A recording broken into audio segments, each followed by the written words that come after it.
ये लो दुआ बेटा आपके 2 माल्टे। पापा जी शुक्रिया।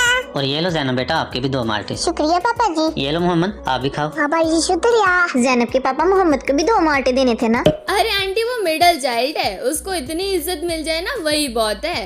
तो साला ये दुख का खत्म नहीं होता बे। दुआ ये मजाक का वक्त नहीं है, जाओ जल्दी से पानी लेके आओ, मुझे बड़ी प्यास लगी है। नहीं पापा जी मजाक नहीं कर रही, मैं सच्ची कह रही हूँ, मुझसे पानी नहीं उठाया जाता। अच्छा तो जब फल लेके आता हूँ मैं तो वो किलो किलो के शापर उठाए जाते हैं आपसे। पापा जी 18 साल से कम उम्र के बच्चे से काम नहीं कराते, पुलिस पकड़ लेती है फिर वो बड़ा मारती है। हाँ काम नहीं करवा सकते पर रील्स और शॉर्ट्स तो बनवा ही सकते हैं। समझ रहे हो? आज मैं और मेरा भाई मोहम्मद दुआ से मिलने गए। मैंने कहा दुआ तुम तो हमसे भी ज्यादा फेमस हो गई हो, हमें भी तो बताओ ना कैसे। हाँ दुआ बताओ ना। हाँ मैं भी कल अपने सगे भाई से मिलने कमरे से हॉल तक गई थी, बस रील बनाना भूल गई। पापा जी अब मैंने आपका लादा चैनल बाड़ा है। क्या बोला तूने? मैंने आपका लादा चैनल बाड़ा है। ये मुंह से सुपारी निकाल के बात कर रहे बाबा। हे पब्लिक की हाल चाल। आज हम बात करेंगे एक ऐसे रीलर के बारे में जिसका जीवन का एकमात्र लक्ष्य है अपने मम्मी से दुआ के पापा बुलवाना। जैनब के पापा आ जाए, नाश्ता कर लें, नाश्ता तैयार है। जी जी बेगम मैं बस अभी आया। ये क्या है पापा जी? ये दवाई है दुआ यादाश्त बुलाने वाली। चलो चलो आ जाओ नाश्ता करने चले। आज तो मामा को दुआ के पापा कहना ही पड़ेगा। अब पता चला इनका चैनल चल कैसे रहा है, हर रील के बाद यही दवा दे देते होंगे अपनी ऑडियंस को। आज तो मामा को दुआ के पापा कहना ही पड़ेगा। चलो चलो दुआ जल्दी से लिख लाओ। अच्छा मामा जी। बेगम दुआ का ना थोड़ा ख्याल रखा करें, जब तक ये स्कूल ही ना जाती इसे घर में थोड़ा पढ़ा दिया करें। तो ये क्या भंगड़ा कर रही है आंटी? जैनब के पापा ये लो मामा जी। माशाल्लाह, ये देखें जैनब के पापा दुआ क्या लिख लाई है। जैनब के पापा। अरे वाह दुआ आपकी लिखाई तो जैनब से भी अच्छी है। क्यों बेगम? हाँ जैनब के पापा। पापा जी आप जैनब के पापा हो ना? हाँ दुआ मैं जैनब का पापा भी हूँ और आपका भी। क्यों बेगम? हेंस प्रूव्ड मिडिल चाइल्ड को लोग अक्सर भूल ही जाते हैं। गजब बेइज्जती है।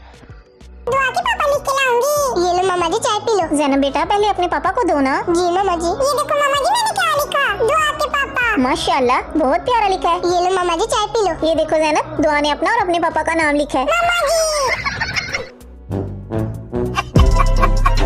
मैं दुआ का दर्द बहुत अच्छे से समझ पा रही हूँ। मेरी माता श्री भी मेरे नाम से पापा को जो नहीं बुलाती। अगर तुम्हारे साथ भी ऐसा होता हो तो कमेंट करके बताओ, और नीचे जा रहे हो तो लाइक एंड सब्सक्राइब भी कर दो। ये कोई तरीका है भीख मांगने का? हम ये दुआ को ना जरा अपनी जुबान में समझा लें। कैसे? इशारे करके? पापा जी I love you. I love you too Dua. देखो देखो जैनब मोहम्मद कुछ सीखो दुआ से। अच्छा पापा जी। बेगम बस आज से आपने दुआ के पापा कहा करना है, जैनब के पापा नहीं कहना। जी ठीक है जैनब के पापा। मामा जी दुआ के पापा कहना है, जैनब के पापा नहीं कहना। इतनी बार तो मैं मैथ्स के एग्जाम में नहीं फेल हुई होंगी जितना ये बंदी एक शब्द बुलवाने में हो रही है। पाजी देख ले दुआ मेरी बात नहीं मानती। मामा जी आप भी जब पापा को जैनब के पापा कहते हो ना तो आप ही मुझे ऐसे ऐसे करती है। क्यों जैनब बेटा आप क्यों ऐसे ऐसे करते हो? मामा जी आप पापा को दुआ के पापा कहा करो। हाँ ठीक है मैं आज के बाद दुआ के पापा कहा करूँगी। अरे भाई नगर में ढिंडोरा पिटवा दो, आंटी जी ने दुआ के पापा बोला है फाइनली। और ये है दुआ की मम्मा जिनके सिर्फ एक ही डायलॉग है। जी जैनब के पापा। वो तो जैनब के पापा मैंने सबका कर दिए। जैनब के पापा जैनब के पापा। बेगम ये देखें मेरी ऐनक फिर किसी ने तोड़ दी है। नहीं जैनब के पापा भी तो मैंने देखी थी, बिल्कुल ठीक थी। कहाँ ठीक है बेगम, ये देखें एक टांग तो इसकी टूटी हुई है। हैं ये किसने तोड़ दी है? अगर आंटी हाथ से इशारे ना करे ना तो कोई विश्वास ही नहीं करेगा कि ये बोल भी रही है कि नहीं। सही पकड़े हैं। इस वीडियो का टाइटल ये है, सब दुआ के पीछे पड़ गए हैं। अब समझ आ रहा है पाकिस्तान को सिर्फ राशन की नहीं एजुकेशन की भी जरूरत है। ये तो देखें बेगम मैं आपके लिए क्या लेके आया हूँ। रहने दे जैनब के पापा, इतने दिन हो गए हैं आपको कहते हुए मुझे मेकअप का सामान ला दें लेकिन आप ला के नहीं देते। मेकअप का करोगी क्या आंटी, दिखनी तो सिर्फ आंखें ही हैं। वही तो लेके आया हूँ बेगम, ये देखें ये फेशियल है, ये फेस वॉश है, ये स्किन पॉलिश है। माशाल्लाह बहुत शुक्रिया जैनब के पापा। अब तो मेरी मामा सोने हो जाएंगे। लेकिन मामा जी आपको क्या फायदा मेकअप करने का, आप तो पर्दा करते हैं ना। हाँ तो जैनब बेटा मुझ पे पर्दा करना फर्ज है ना। देखो जैनब बेटा वैसे भी जो बीवी की खूबसूरती होती है ना वो सिर्फ उसके शोहर के लिए होती है। अरे अंकल जी तो गिफ्ट में मेकअप काय को ले आए, ऐसे भी लड़कों को मेकअप कुछ खास पसंद ना है। बात तो सही है। और अब मैं मिलाती हूँ तुमको उस इंसान से जो इस सारे क्रिंज के मास्टरमाइंड है। दुआ के पापा। देखो बेगम, आज हमें पाक व्हील की तरफ से यादें ग्लोबल नंबर 1 सेल्स ब्रांड का इलेक्ट्रिक स्कूटर गिफ्ट आया है। माशाल्लाह जैनब के पापा, इसका मतलब क्या पेट्रोल के खर्चे खत्म? जी जी बिल्कुल बेगम, और अच्छी बात तो ये है बाकी सब तो ठीक है अंकल जी, पर तुम्हारा पूरा परिवार चाह के भी इस पे नहीं समा सकता। होती है, अंडा रोटी बनवा लेती है, खाती कोई नहीं। चीज वाला शॉपर तो साइकिल पे लटका रहता है, बाजार जाने के बहाने बीमार होने का नाटक करती है, बालों का बड़ा ख्याल रखती है, चश्मा लगा। मेरा सिर्फ एक ही सवाल है, ये स्कूल का बैग लटका के पूरा वीडियो बनाना जरूरी था क्या? नहीं, उस बच्चे पे ऑलरेडी घर चलाने का बोझ जो डाल रखा है तुमने। 20 साल तो हो गए हैं हमारी शादी को, और मैंने नहीं देखा कि आपने किसी एक दिन भी छुट्टी की हो। बल्कि छुट्टी वाले दिन भी घर की सफाइयाँ, कपड़े धोने, इस्त्री करने और 3 वक्त का खाना तो बनाना ही पड़ता है। बल्कि जैनब के पापा, छुट्टी वाले दिन तो मेरे काम और भी बढ़ जाते हैं। बस बेगम बस, आज के बाद घर के आधे काम मैंने करने हैं और आधे आपने करने हैं, और जिस दिन छुट्टी मैंने करनी है ना, आपने भी करनी है। अच्छा, हाँ, फिर पूरी फैमिली मिलके छुट्टी वाले दिन अनशन पे बैठना। मुझे किताबें पढ़ने का शुरू ही से बड़ा शौक था, खासकर सर्दियों में आग सेकते हुए।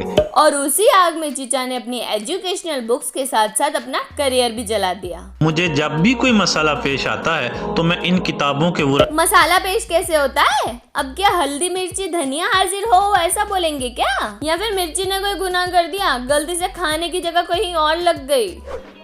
समझ रहे हो? पहले अपनी मामा से भी तो पूछो ना, उन्हें क्या पसंद आया था हमें। हाँ जी मामा जी। जैनब के पापा, आप नमाज पढ़ते थे और आपने दाढ़ी रखी हुई थी, जो बहुत अच्छी बात है। हाँ बेगम। नहीं, नौकरी घर बार ये सब कौन देखता है? आंटी की तरह सिर्फ अंकल की दाढ़ी देखो और टेनामेंट से कतई फ्लैट हो जाओ। भाईजान कुछ ज्यादा नहीं हो गया ये? मतलब कुछ भी। स्कूल से छुट्टियां थी, बच्चे नानी घर चले गए और मैं घर में अकेला रह गया।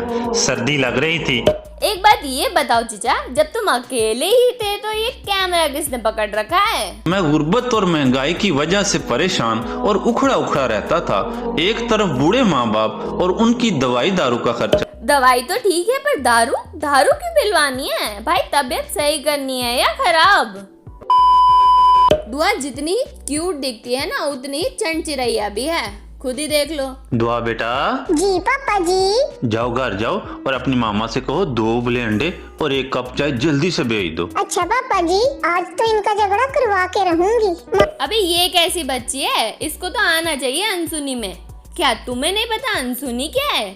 तो मेरे लास्ट वीडियो का लिंक डिस्क्रिप्शन में देख लेना इसके बाद। बस भाई बस, आज के बाद मैं तुम लोगों को कहीं भी नहीं लेके जाने वाला। क्यों जैनब के पापा, क्या हो गया? ये दुआ को देखा था आपने, जाते हुए सारे रास्ते में उल्टियां करती गई है और इस्लामाबाद पहुंच के सारे इंटरव्यू में सोई रही है। वो तो पापा जी भूखे पेट घर से निकली थी तो मैं उल्टियाँ करती रही।